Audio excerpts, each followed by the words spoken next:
Jagadirogan satatana shaktana sheshakaya prasurtana sheshan Autsukya moha ratidan jaghana yo purva vaidyaya namostu tasmai. Bonjour à tous, je suis Rita de la chaîne Ayurnatur et aujourd'hui, en collaboration avec Mateusz Macedo de la chaîne Videveda, nous allons continuer nos études de l'Ashtanga Hridayam, Sutrasthana, premier chapitre, aujourd'hui avec le shloka numéro 29. Donc on va voir les 4 caractéristiques des assistants du médecin. Et il dit ce qui suit. Anuraktaha, Shuchihi, Dakshaha, Buddhiman, Paricharakaha. Paricharakaha. Paricharakaha, c'est l'assistant, donc c'est la personne qui va aider le médecin ayurvédique. Donc Bhagavad, dans un shloka précédent, il a utilisé l'expression upastata et là, il utilise une autre expression. Paricharakaha signifie littéralement l'assistant. Et l'assistant, il doit avoir donc 4 caractéristiques et la première, la plus importante, c'est Anurakta. Anuraktaha. Anuraktaha signifie que l'assistant il doit avoir de la compassion, de l'amour, de la dévotion à l'intérieur de lui. Donc il doit avoir une bonne relation avec le malade, avec la personne qui reçoit les soins et aussi une bonne relation avec le médecin bien sûr. Donc l'assistant il doit avoir cette dévotion envers le patient, envers le malade, il doit vouloir faire du bien. Et en même temps, il doit être très bien dans sa place, c'est-à-dire qu'il ne doit pas vouloir être à la place du médecin ou il ne doit pas avoir un sentiment de... maintenant il me manque le mot en français, mais parfois on retrouve ces infirmiers qui sont infirmiers parce qu'ils ont voulu être médecins un jour et qu'ils n'ont pas réussi et que du coup ils sont toujours là et qu'ils ne sont pas trop bien à leur place. Donc ça, ce n'est pas très acceptable en Ayurveda, c'est une des caractéristiques que l'assistant il doit avoir, c'est qu'il est bien dans sa place et qu'il n'a aucun sentiment d'amertume envers le médecin et pour bien collaborer avec lui. Donc il doit être là pour le patient et il doit être agréable et s'entendre bien avec la personne malade. Donc l'infirmier qui par exemple parle mal aux personnes, qui se sent chargé, que du coup va répondre mal, etc. Il ne va pas accomplir, il ne va pas être en accord avec cette première caractéristique qui est peut-être la plus importante des 4 caractéristiques d'un assistant. Shuchihi. La deuxième caractéristique que l'assistant doit présenter, c'est Chuchi. Et ça, rappelez-vous, on a vu dans le shloka où on parlait des 4 caractéristiques que le médecin il doit présenter, mais on l'avait vu pour le médecin, c'était la 4e caractéristique. Là, l'ordre elle change. Pour l'assistant, c'est la 2e caractéristique qui doit être présentée. Et donc, Shuchihi, on a déjà vu auparavant, c'est la pureté.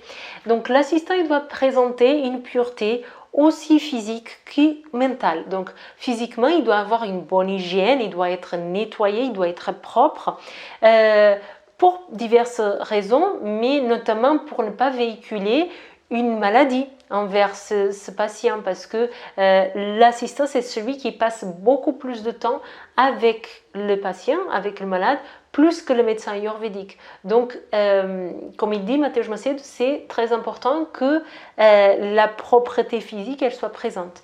Et il doit avoir une propreté mentale aussi, c'est-à-dire cette compassion, cet amour, ces règles d'éthique de vouloir faire du bien, bien parler, ne pas se mettre en colère, toutes ces choses-là font partie de cette pureté mentale. Dakshaha. Puis la 3e caractéristique, c'est Dakshaha. Et selon Mateusz Macedo, la meilleure traduction dans ce contexte, ça va être la compétence. Donc l'assistant doit être quelqu'un de très compétent pour mettre en place les conseils et les choses que le médecin ayurvédique a dit de faire.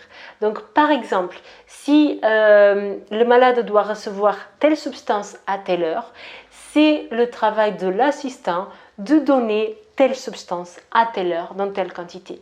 Et s'il le fait dans une autre horaire, ou s'il dépasse le temps, ou s'il fait une autre quantité, il n'a pas respecté cette compétence. Donc forcément, le traitement il va être changé et ça ne va pas avoir le même impact, ça ne va pas soigner la personne comme le médecin il a prévu. Donc cette troisième caractéristique, elle est très importante et c'est la compétence à réaliser les actions. Buddhiman. Et la quatrième caractéristique, c'est que cet assistant, il doit être buddhiman. Buddhiman, ça veut dire qu'il est intelligent, il arrive à capter les choses, à mettre en pratique. Okay?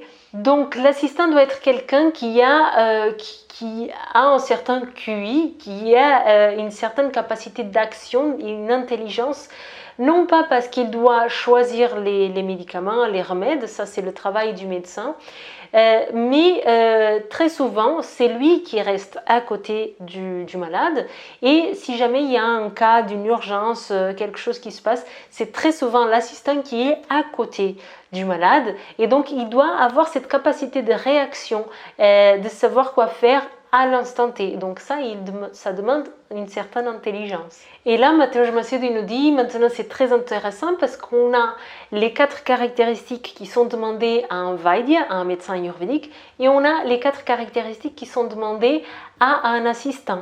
Et du coup, maintenant on peut observer un petit peu comment sont les formations, comment sont faites les formations de thérapeutes, de praticiens en Ayurveda en France ou dans d'autres pays en Europe ou en Occident. Et on peut essayer de voir où est-ce qu'on peut situer, où est-ce qu'on peut placer cette formation. Est-ce qu'on arrive à la caser sur les caractéristiques du médecin, ou est-ce que c'est plutôt chez les caractéristiques de l'assistant, ou est-ce que ça serait autre chose? Voilà ce qui nous lance un petit peu Mateusz Macedo pour nous laisser réfléchir. Merci beaucoup de nous avoir écoutés. Je vous invite à nous mettre dans les descriptifs, dans les commentaires, vos questions, vos observations, vos conseils si vous avez des choses que vous voulez rajouter dans ces vidéos. Je vous invite à vous abonner à nos chaînes et encore une fois, allez-y si vous parlez portugais, si vous comprenez le portugais, allez-y visiter la chaîne Vida Veda qui est très riche en contenu. Et je vous dis à la prochaine vidéo. Merci.